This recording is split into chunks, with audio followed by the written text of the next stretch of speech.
Welcome to my the blog. আজকে ভিডিওটা আপনাদের অনেক ভালো লাগে। বলতে আমার আম্মু অনেক মজাদার খাসি মাংস রান্না করছে। আমার অনেক ভালো লাগে খাসি মাংস। কোরবানি দে পারলে একটা খাসি জব দিব, বুঝেছেন? খাসিটা কিনেও কিন্তু যে ভিডিও দিব তাদের কিন্তু দেখতেই হবে, বুঝেছেন? তো আপনাদের জন্য একটা নিউজ আছে।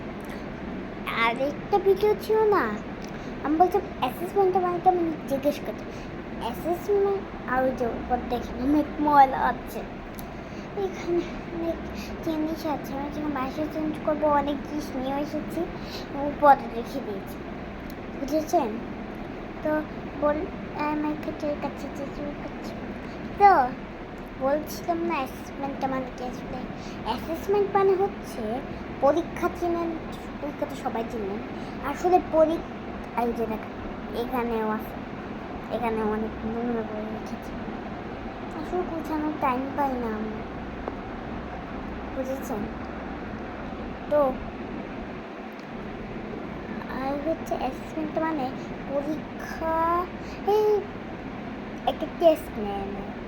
এই যে দেখেন মাত্র দাঁত পেয়েছি, আচ্ছা দাঁতটা ফেলেছে, দাঁতটা দেখাবো না আমি, ময়লা নেই কিন্তু অনেক চকচকা, তাই দেখে একদম বাসার ঠিকানা চাইবে না, আমি আমার বাসার ঠিকানা কাউকে দিই না, বুঝেছেন? শুধু স্কুলে গেস্ট আমার ফ্রেন্ডদেরকে দিই, আবার আমি স্কুলে মিস্টার চাইলে তাদেরকে দিই। অ্যাসেসমেন্ট মানে হচ্ছে অ্যাসেসমেন্টে 5 পেতে হয়, 8টা করে মানে অ্যাসেসমেন্ট হয় প্রতি সাবজেক্টে, আমাদেরকে 5টা করে পাঠতে হয়। আমার হয়ে গেছে আগে ভিডিওতে, তো এখন আমি খাসির মাংসটা দেখাবো, জানেন? তাহলে আমি আপনাদের এখন খাসির মাংসটা দেখাবো, চলুন আমার সাথে। এই যে এখন আপনাদের দেখাবো, দাঁড়ান আমি ছোট কিন্তু টুল নিয়ে নিই হাতে আছে। এই যে এখন আমি আপনাদের দেখাবো, দাঁড়ান আমি আপনাদের এখন দেখাচ্ছি, 1 মিনিট।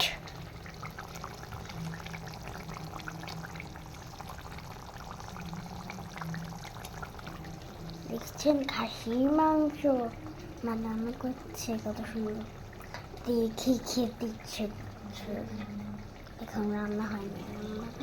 হ্যাঁ, রাতের বেলা বাসার থেকে খাসি মাটন কিনে নিয়ে এসেছি, বুঝেছেন? তো আজকে ভিডিওটি পর্যন্ত ভালো লাগলে প্লিজ লাইক ও সাবস্ক্রাইব করে আমাদের পাশে থাকবেন। Tata, bye bye.